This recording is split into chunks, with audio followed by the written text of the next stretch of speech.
sahabat itu menyanjung-nyanjung Nabi Muhammad SAW dengan sanjungan yang sesuai ya dengan Nabi Muhammad SAW.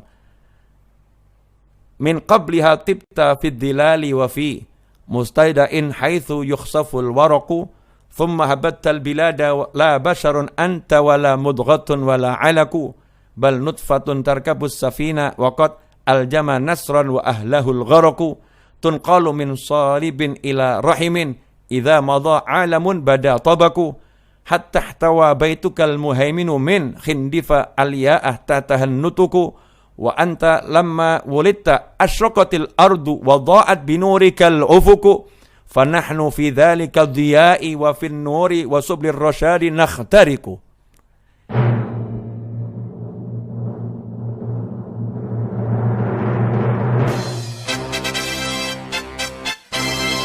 Kita lihat lagi kisah perang Tabuk.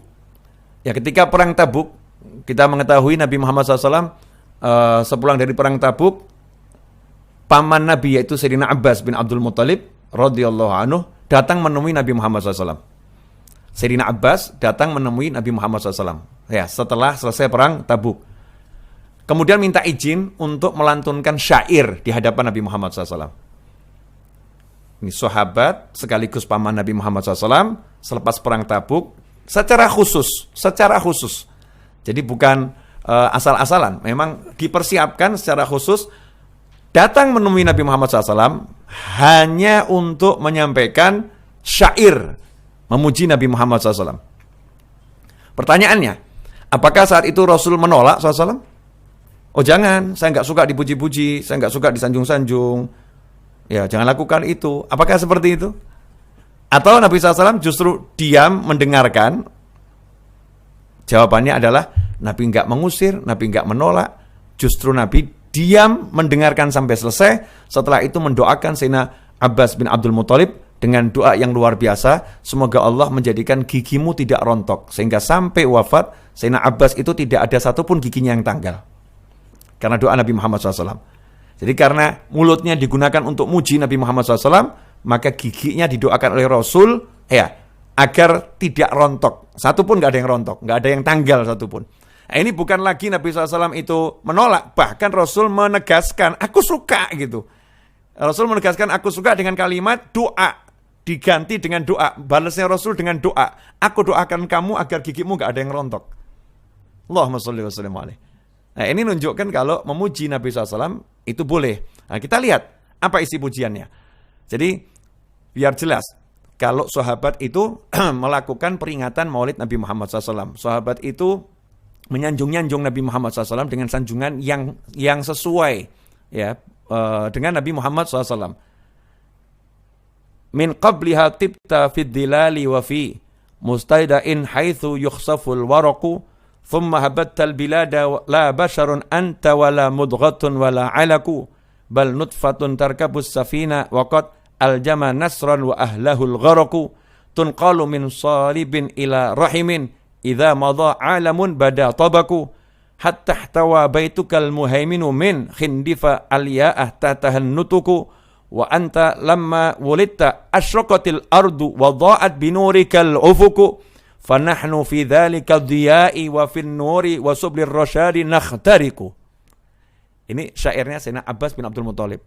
Pasti pemirsa bertanya-tanya itu isinya apa ya? Isinya apa? Ternyata isinya sejarah kelahiran Nabi Muhammad SAW. Bukan ketika saat dilahirkan, dari sebelum dilahirkan. Syair itu menceritakan perjalanan ruh Nabi Muhammad SAW sampai wujud menjadi manusia. Saya akan bacakan terjemahannya, versi Habib Novel. Ya, sebelum terlahir ke dunia, engkau hidup senang di surga. Sebelum terlahir ke dunia, engkau hidup senang di surga.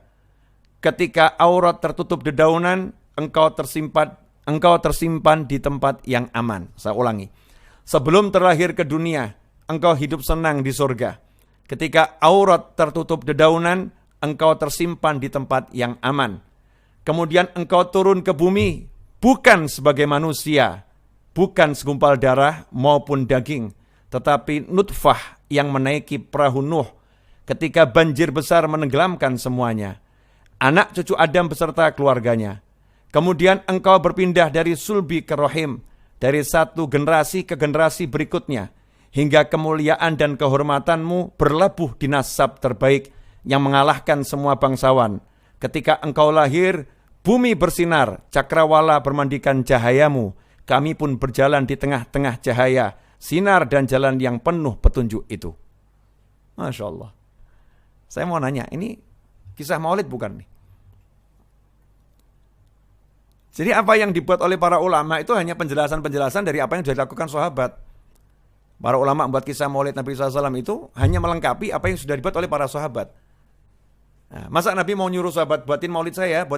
Enggak seperti itu. Sahabatnya tahu diri, cukup dicontohkan. Aku dilahirkan di hari Senin loh, aku puasa di hari Senin. Maka berdatanganlah sahabat, ya satu muji Rasul dengan seperti ini, satu muji Rasul dengan seperti ini. Ya, itu biasa dilakukan oleh para sahabat radhiyallahu taala anhum ajma'in. Karena itulah kalau ada orang masih nanya sama saya, entah kalau sama antum semua ya, kalau masih nanya sama saya, apakah di zaman Nabi sudah ada peringatan Maulid Nabi? Video ini sudah cukup menjawab. Ya, video ini sudah cukup menjawab. Kalau di zaman Nabi SAW itu sahabat biasa memperingati Maulid Nabi Muhammad Sallallahu Alaihi Wasallam. Ya, setiap saat, setiap waktu. Selalu hidup sahabat itu terkait dengan Rasulullah Sallallahu Alaihi Wasallam.